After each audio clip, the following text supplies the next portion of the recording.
আন্তর্জাতিক খ্যাতিসম্পন্ন মুফাসসিরে কুরআন আল্লামা মাওলানা দেলাওয়ার হোসেন সাঈদী 1979 সালে জামাতে ইসলামীতে যোগ দেন। কর্মজীবনের দীর্ঘ 12 বছর পর রাজনীতিতে আসেন তিনি। 1996 ও 2001 সালে দুবার সংসদ সদস্য নির্বাচিত হন। বর্তমানে জামাতের নায়েবে আমিরের দায়িত্বে আছেন মাওলানা সাঈদী। তার জীবনকর্মের কিছুটা তুলে ধরছেন একরামুল হক সাইম। 1940 সালের 1 ফেব্রুয়ারি পিরোজপুরের সাইদখালী গ্রামে জন্ম নেন দেলাওয়ার হোসেন সাঈদী। পিতা মাওলানা ইউসুফ সাঈদীর প্রতিষ্ঠিত মাদ্রাসা থেকে প্রাথমিক শিক্ষা নেন তিনি। 1962-তে সারসিনা মাদ্রাসা থেকে কামিল পাশ করেন। এরপর ভাষা, ধর্ম ও দর্শন সহ নানা বিষয়ে গবেষণাও করেন তিনি। এই জনগণ আমার জন্য আসে না, এই জনগণ আসে আল্লাহর কোরআনের জন্য। 1967 থেকে দেশ বিদেশে কোরআনের দাওয়াতি কাজ শুরু করেন মাওলানা সাঈদী। এ কাজে তিনি 50টিরও বেশি দেশ ভ্রমণ করেন, চষে বেড়ান দেশের নানা প্রান্তে।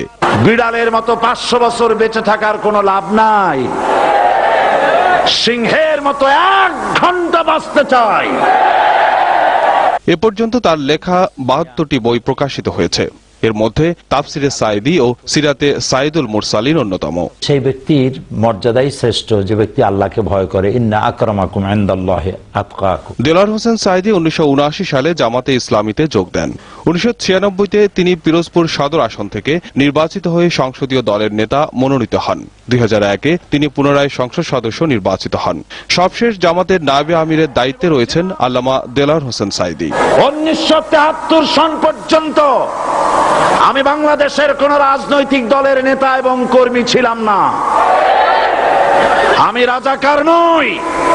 ধর্মীয় অনুভূতিতে আঘাত দেওয়ার অভিযোগে 2010 সালের 29 জুন শাহজাহানপুরের শহীদবাগের বাসা থেকে গ্রেপ্তার হন তিনি। পরে তার বিরুদ্ধে 14টি মামলা দায়ের করা হয়। 3 আগস্ট আন্তর্জাতিক অপরাধ ট্রাইব্যুনাল গ্রেপ্তারি পরোয়ানা জারি করলে মাওলানা সাঈদীকে ওই মামলায় আটক দেখানো হয়।